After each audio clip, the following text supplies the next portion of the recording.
Welcome back to the show. Nicole Holland here. I'm super excited to have my friend Ron Klabunde. He is the founder and CEO of Generosity Feeds, a national for-purpose organization that mobilizes thousands of volunteers in cities across America to address the local needs of hungry children through meal creation events.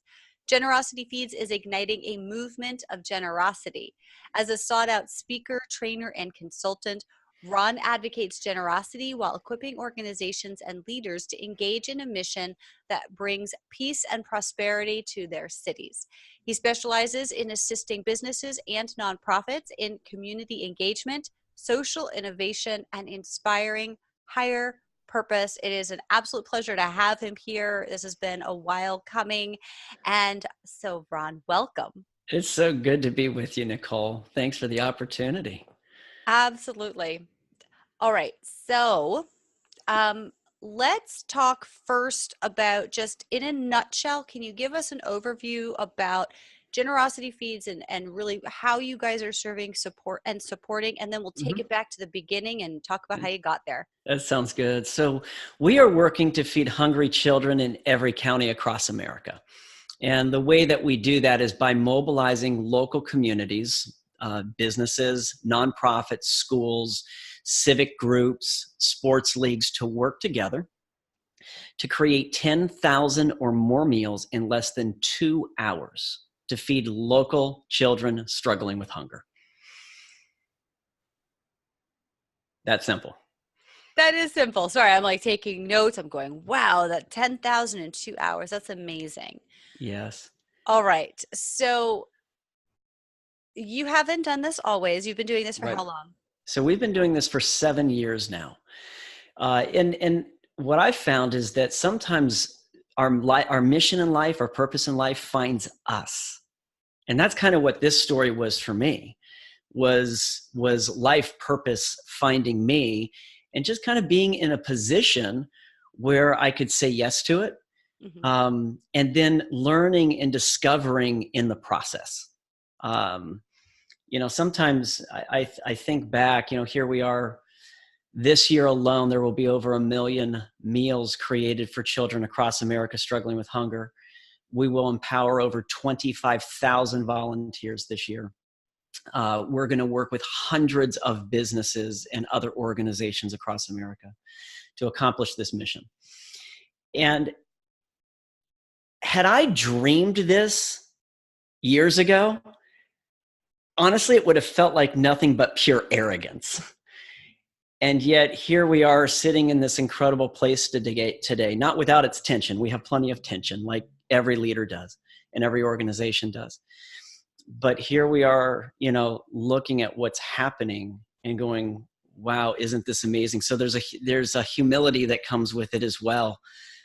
When you realize that whether it's a for-profit or a nonprofit, the platform that we have can be used as a force for good, not just for good, but as a force for good. And we can talk about that later and the difference between being, doing good and being a true force for good. But yeah. Yeah, I love it.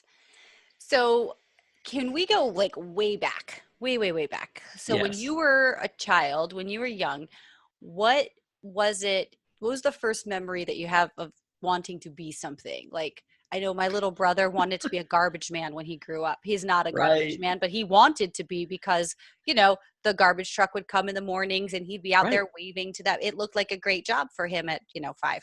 Is there something that you wanted to be when you were really young that you can remember? Yeah. When I was really young, a doctor. And probably because my dad's a cardiovascular physiologist. So it fit. But it also had to do with caring for people. And of course, that's what I'm doing today, but in a totally different way. And yet I've come to discover, again, it doesn't matter what our platform is, whether, again, for-profit, nonprofit, doesn't matter. We can care for people. All of life needs to be about meeting the needs of people. But for me, it was the dreams of being a doctor, so. So you dreamt of being a doctor very young, and then after high school, what did you wind up going into? So after high school, I actually became a pastor. and did that for 21 years. And then just in my own spiritual journey, because I recognize every one of us comes from a different faith journey, if we can call it that. In my journey, I just got to a point that I realized that the church was religion was kind of boxing me in, that I was bound by geography. I was bound by even the physical walls of a church building. And I wanted to serve with people and inspire people regardless of their faith heritage. Because what I discovered is, regardless of where any one of us comes from in life, we really all want to make a difference. We want to serve. We want to be generous. We want our kids to do that so they don't grow up being jerks. So like this is just normal, human humanity. And then opportunities started knocking at my door to step out of kind of the religious world, if I can call it that. Certainly I'm still a person of faith, but stepping out of the religious sector and moving into the nonprofit sector. And as a result, the ability to impact and inspire people, both those that receive our food as well as those we get to serve with, has just grown exponentially. So it's satisfying, just very That's awesome. satisfying. So you have a family of your own, yeah? Yes. And can you talk a little bit about the transition from when you decided to leave the church and to go out in your own way? And what was your plan at that point? What did you expect to happen? And Mm-hmm. can you talk about the transition? Because I think it's important that we talk about these things, because I know myself, I know other business owners and entrepreneurs, it's easy, years later to say, oh yeah, I went from this to this, but when Right. you're in it, it's It's not not always easy. so easy, especially No. when you have other people depending on you and depending on Yes. your pay and stuff like that. So can we talk a little bit about that, what that was like? Yes. Hard. It's hard because it's loaded with risk. Um, I mean, my wife and I, we have 3 children of our own. And my first responsibility is to care for my children and my wife. And of course, she's all in with this too. But we have a responsibility to take care of our children. And so here we were working to feed hungry children across America. But how were we going to feed our own kids? And there was a lot of tension in that, because as every entrepreneurial has, there's always, again, it doesn't matter the sector, whether it's for-profit, nonprofit, there's cash flow challenges. We all get that. And so, boy, we lived with that tension. I remember walking into the living room one day, looking at my wife and saying, listen, and keep in mind, we did not have a huge, we're not independently wealthy people. We're making this work. But I walk in and I go, listen, I need to write a $15,000 check into Generosity Feeds. And I think we can have it back in 8 weeks. And she's like, yeah, write the check. So I wrote this $15,000 check, which for us that was a big deal. So 4 months later, I walk back into the living room and I go, honey, I've not been able to pay us back on the $15,000 yet, but I need to write another $15,000 check. And fortunately, my wife is just an amazing woman and very gracious to me. And she's like, I get it. You need to do it. And that was about all we had. I mean, you talk about being fully in. We were fully in.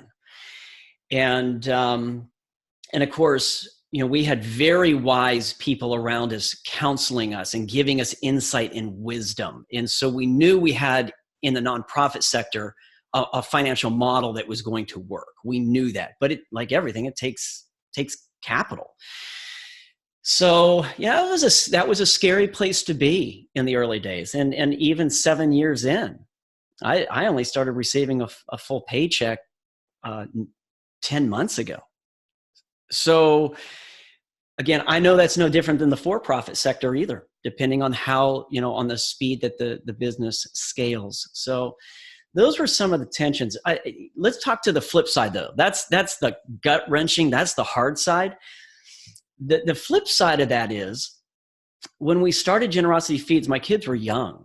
And what we discovered is that parents across the board want to be teaching their kids to serve and to be generous. Those are two core values to life and to success. But most nonprofits for insurance purposes won't let children serve. And we went, wait a minute. We and millions of Americans want to be teaching our kids the value of generosity and feeds, or generosity and service. So we created a nonprofit that our kids could do with us. So really what we're living in life, and again, it doesn't matter if it's for-profit or nonprofit, I think we can really do this. Our kids are in the mission with us. Why? Because our platform is making a difference. And it doesn't matter if you're a roofer or if you're selling something on e-commerce. Everything we do needs to be designed to meet a human need, to meet someone's need. And so the question becomes, how do we draw our family into that with us, so they're part of that mission? So that's where, even with my travels being at 60 to 70% of time now, that can sound so bad on the back side, but on the front side, my kids and my wife are in this mission with me. They get it. They know what I'm doing. And so together as a family, we benefit because we share a common mission together. So I love that. So can we talk a little bit about why food, why childhood hunger, why that is the mission that you chose, or that chose you to be such an advocate for? It chose me. So if we could sit down over a cup of coffee, you'd discover very quickly I'm not a foodie. Like, I'm just not. I eat because I have to eat. I'm an athlete. It's just like, just give me food. My wife says, "What do you want for dinner?" Food. I don't care what it is. I want food.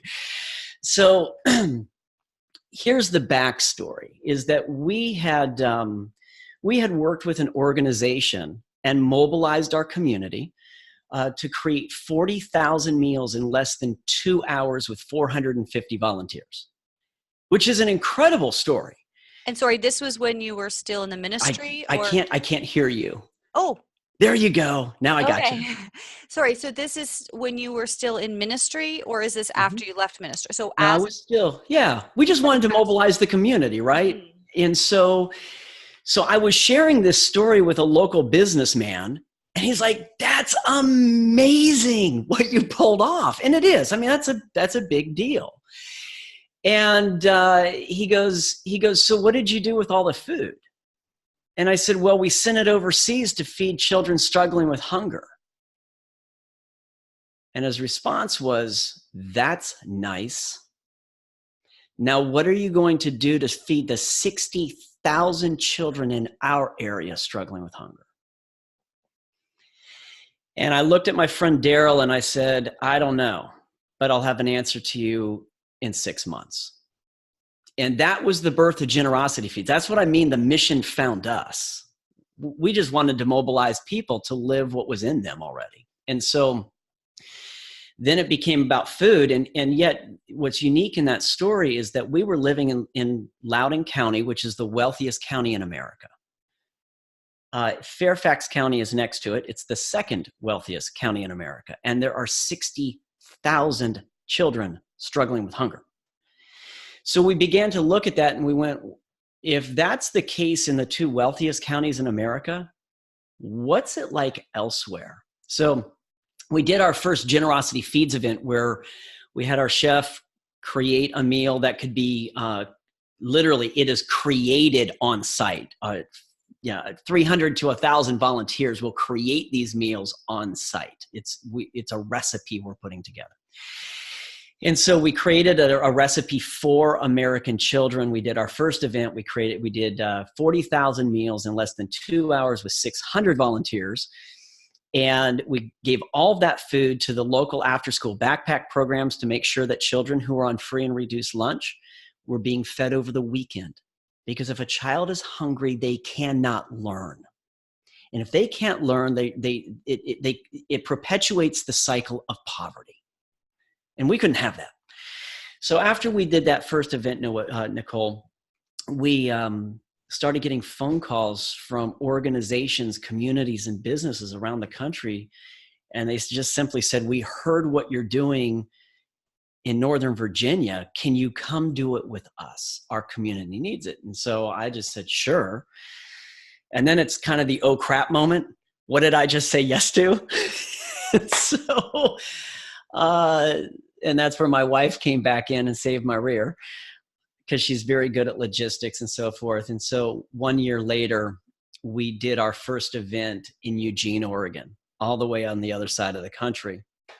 And when we were able to replicate this model in Eugene, we realized, wait a minute, we can be national and local all at the same time. So that was what happened. Yeah. So since then, you do this all over the US. You Yes. mobilize groups and you're working with community leaders, you're working with organizations and small business owners to make Yes. things happen. Yes. So today we can now scale down to working with as few as 30 people. And we can scale up to working with literally thousands of people. So, for example, we worked on a larger scale. We work with Volkswagen of North America, and they came to us and said, "Listen, we'd like to do, as part of our summer of service, we'd like to do 6 events with you in 6 different hubs across America, all at the same time." And so we did 6 events with them. We created 35. They created 35,000 meals in less than 2 hours at 6 different hubs around the U.S. And here's the reason they did that as a company. They wanted to reinforce with their employees the value of integrity. Well, integrity means nothing less than doing the right thing. And so if we're leaders and people of integrity, we're going to do the right thing, which means if we see a need, we meet the need. If we have the capacity to do it, we meet the need, or we mobilize other people with us to meet a need. And we take shared resources to do that. And so that's what Volkswagen's doing. So it became a moment where we could inspire their employees to a value of integrity, which, as we all know, they're rebuilding in their company. They're building the future of Volkswagen on the value of integrity. That needs to be reinforced with that in the company. So we're helping reinforce that message while they're doing good. So it's this perfect match for them. So that would be larger scale. Go to the other side. We just did an event a few weeks ago with Smartwool. And personally, I love their socks, so I love their clothing. I love what they stand for. And they were doing a sales meeting. And so we did a smaller scale event just with their sales force as part of their annual sales force meeting. And so we can scale down to the smaller groups as well, but again, reinforce the values, because how many businesses go to their annual meeting and they talk about the value of serving others or social impact or corporate social responsibility, but all they do is talk about it in the meeting. And what the companies that we're working with are realizing is the value of not just talking about it, but doing it in the meeting, because then their employees are inspired to go bring it back to their regions to do good where they're at, regardless of who that organization is. It doesn't have to be us. We want to inspire generosity regardless. I love it. And so talk with me about some of the experiences that company owners have had when they've done these events, because I think we were talking last time we spoke. I think we were talking about something in Texas and Mm-hmm. Austin, maybe, Yes. or Mm-hmm. somewhere in Texas. It was in Houston. Yeah. Houston, yeah. So you've been doing this now for 7 years, Mm-hmm. and you've been involved with a lot of companies at different sizes, and utilizing this activity that is generosity and that is changing lives. In addition to just the integrity piece, what are some of the experiences that you're seeing happen for the people who are volunteering? And I believe, like you said, there's children volunteering as well. And Yes. how is that changing their lives? How is that making them feel? And how is that Mm-hmm. changing the buy-in that they have Mm-hmm. in terms of working for the company? Yeah. So let's use the story in Houston as an example. So when we worked with Klein Elementary School in Houston, they had 600 students in their school that are part of free and reduced lunch, which means on the weekends they don't know where their next meal's coming from, and many of them go hungry, and if not all of them. And so um, when we mobilize the local businesses, we mobilize 10 to 15 different businesses to fund the event.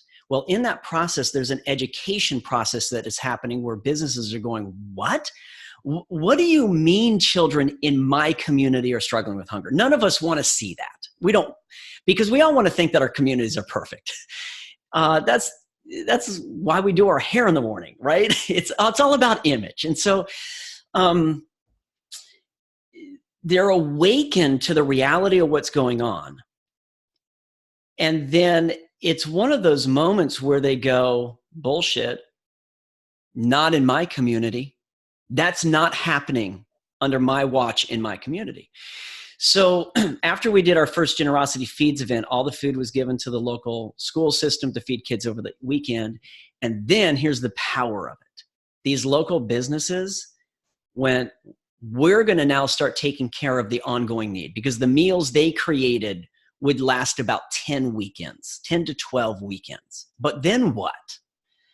So they partnered with local churches, with local civic organizations that they're part of, B&I groups, Rotary Club, et cetera.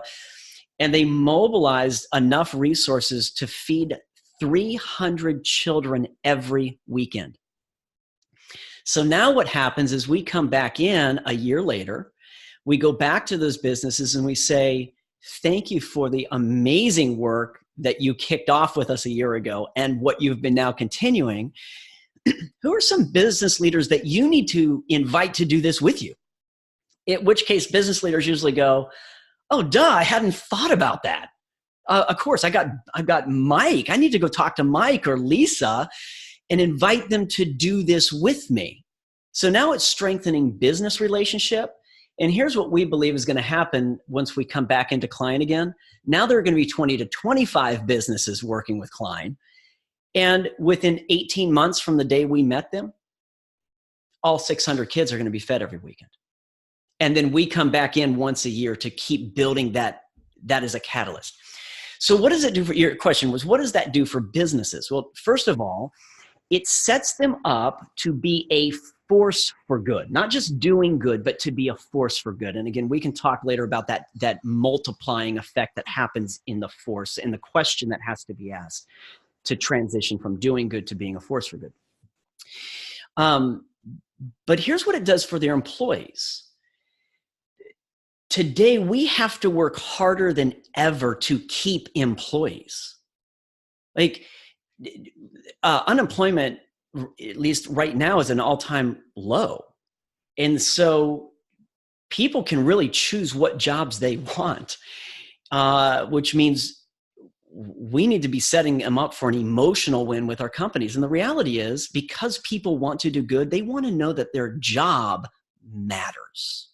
They want their job to have intrinsically a higher purpose. So when they see a company that, yes, without apology is making profit, which they should, but they're reinvesting a portion of those profits for community good, that makes an employee feel good. And it's not just writing a check. That's necessary too, but it's we now get to work with our investment to make a difference. This is about inspiring people to live their highest purpose. And when an employee does that, all of a sudden, they feel better about the company they're working with. Loyalty goes up, retention goes up. And let's say a company invests just $10,000, or if it's a smaller company, an entrepreneurial, they invest $1,000, right? uh, that can save them over $100,000 in lost time, retraining, finding a new person. We all know that that's rough. I mean, that's just when we lose great people. So the question is, how is a company going to keep their best people? Give them a higher purpose. And that's where we can leverage social impact really for corporate good or the good of a business, but also for the good of a community. Everyone wins. Everyone wins. Love it. So let's talk about that then, transitioning from doing good to really being a force for good, and the Right. question that we need to ask ourselves in order to get there. Yes. So for me, for a long time, I was doing good. And here's the question that drove that in my own journey. It's, who am I going to serve? So, for example, right now we're coming into the holiday season. So Thanksgiving is coming. Who am I going to serve? Christmas is coming. Who am I going to serve? Or it could be our week of service or our summer of service is coming as a corporation. Who are we going to serve? And that's a great question. It's a great question to start with. But if we want to transition from doing good to being a force for good, we have to change that question by adding one word. And here's the question. Who are we going to serve with? That's the second great question. So if we stop with the question, who am I going to serve? It's an addition question. Who am I, or who is our company? That's plus one, going to serve plus one. It just equals someone served. When the moment I ask the question, who are we plus one going to serve with? It's really now that's a multiplier.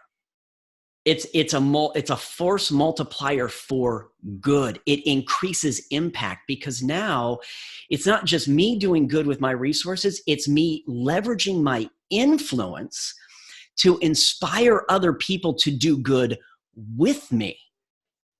And here's the beauty, here's what we love inside Generosity Feeds, is that it's not just the people with wealth that are serving people that don't have wealth.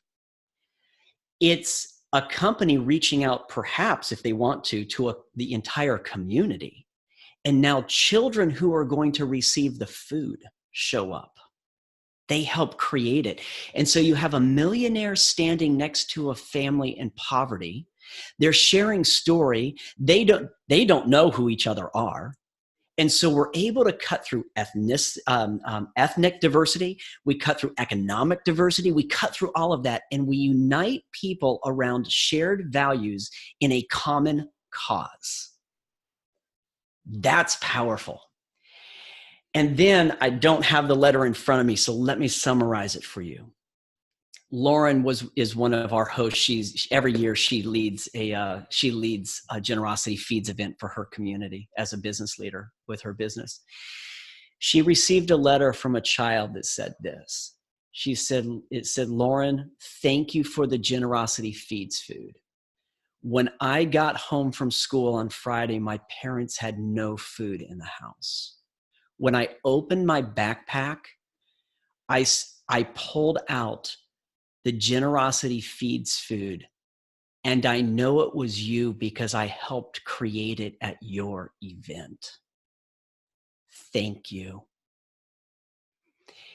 And so here's this lady that she runs an amazing company. But it's not just about taking wealthy people and having them serve poorer people. It's cutting through all the lines of diversity in our country and realizing, regardless of personal economy, regardless of ethnicity, regardless of faith, we can be united in common values in a common cause. And that builds community, that builds relationship. And as that trust builds, it builds economy. I love it. And I am very appreciative to be in community with you, Ron. And we are coming to the end. This was so amazing, so powerful. Before we wrap up, I'd love for you to share with my listeners where they can go to get involved with you, to continue the Right. conversation with you, how they can support or, get in relationship with you Yeah. somehow in your organization and your mission. And then also any final words of wisdom that you'd like to leave us with. Absolutely. So, from a website standpoint, it's just simply Generosity Feeds, and that's F as in Frank, EEDS, generosityfeeds.org. So, and then my personal is because I just love people. My personal email address is ron@generosityfeeds.org. I would love for anyone to just email me. I'd love to hear the story of your business and your desire for making a difference in the community. That may be with us, or it may be that I need to help guide you elsewhere based on your passions. And so, um, anything I can do to help inspire that, I would love to be part of that storyline or conversation. Um, yeah, to just kind of a word of encouragement is that regardless of where your business is, whether revenue for a year is $100,000 or whether revenue for the year is $50 million, here's what I would say: build into the DNA of your company the component of social impact from the beginning. The catch is this: if we wait too long, it's a tack on. It's just something we do, and our employees and our communities can feel that. And so, especially for us that are young in business, build it into the DNA from the beginning. And that doesn't mean you have to make some big splash, right? That means you take a 0.5% of revenue or whatever it may be. It maybe it's you take your influence and you tap into the resources of others with you and allow that to build business relationships and build relationship with community. But you utilize the resources you have, whether it's your intellectual capital, your relational capital, or your financial capital, and you invest that as a multiplier for good, being a force for good by inviting others to do it with you. Do it from the beginning. Put the DNA in right from the beginning. It's going to serve, it'll serve your company incredibly well because people want to do good with you. Thank you so much. This has been extremely powerful. I always love hearing your story and hearing more of it each time. Mm, And so thank you for sharing with me, with my absolutely. listeners. And hopefully there are people out there who are already typing out an email to you because Yes. your story and who you are and how you show up and how you serve with others is really just super inspirational. So thank you. Thank you, Nicole. It's been so good being with you today and all of your listeners as well. So.